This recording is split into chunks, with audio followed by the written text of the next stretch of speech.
ये नौकरानी दूसरों के घर में झाड़ू पोंछा करती है। उसके बाद वो अपने हाथों से बिरयानी बनाने लगती है, जो कि बिरयानी कम खिचड़ी ज्यादा लग रही थी। उसके बाद नौकरानी बिरयानी को प्लेट में लेके मालिक और मालकिन को देती है। उसके बाद दोनों नौकरानी के सामने गपागप खाने लगते हैं। फिर नौकरानी को ताली मारकर कहते हैं, बिरयानी अच्छी बनाई रे, बस आलू ज्यादा है। फिर मालिक नौकरानी को उसके काम के पैसे देता है। फिर नौकरानी कहती है, पागल बनाया तुमको, वो खिचड़ी थी। ये बोल के वो अपने घर के लिए जाने लगती है। नौकरानी अपने घर के पास पहुंचकर अंदर जाती है। वहाँ उसका बेवड़ा पति था। पति उसको बोलता है, एला रे ला, पैसे ला, आज बहुत मजा करना है। नौकरानी बोलती है, हड़बे बेवड़े। पति कहता है, अबे खेबड़ी, मुझसे जुबान लड़ाएगी, रुक अभी बताता हूँ। ये बोल के वो कोने में जाता है और विराट कोहली का चुराया हुआ बैट लेके नौकरानी को बैट से 2-4 रैपटें देता है। नौकरानी को मेहनत से कमाए हुए पैसे पति को देना पड़ता है। उसके बाद पति कहता है, अब आईना लाइन पे, बोल के दारू के ठेके पर जाने के लिए निकल जाता है। नौकरानी सोचती है, खेबड़े ने सारे पैसे ले लिए।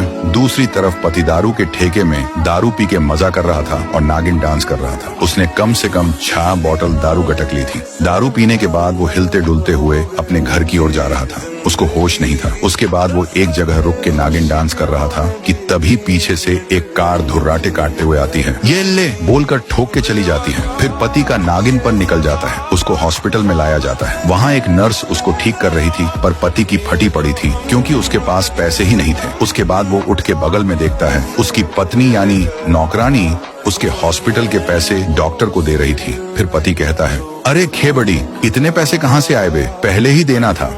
मैं 6 बॉटल की जगह 10 बॉटल दारू पीता। फिर नौकरानी कहती है, तुझे पिलाती हूँ दारू, चल घर पे। ये कहने के बाद दोनों भी घर के लिए जाने लगते हैं। अगले दिन दोनों भी सुबह तक कुंभकर्ण की तरह सोए हुए थे। नौकरानी पहले उठकर काम के लिए जा रही थी कि तभी पति जल्दी से उठकर उसके सामने आता है और कहने लगता है, अरे मैं सुधर गया, अब तुम घर पे बैठ के मुफ्त की रोटी दाबो, मैं काम पे जाता हूँ। उसके बाद से पति गैराज में काम करने लगा। कड़ी धूप में गाड़ियों को ठीक करता और महीने की तनख्वाह अपने सेठ से लेता और आधी मेहनत की कमाई अपनी पत्नी को लाकर देता उसके खर्चे के लिए। इस बात से नौकरानी बहुत खुश थी और पति ने दारू भी पीना छोड़ दिया।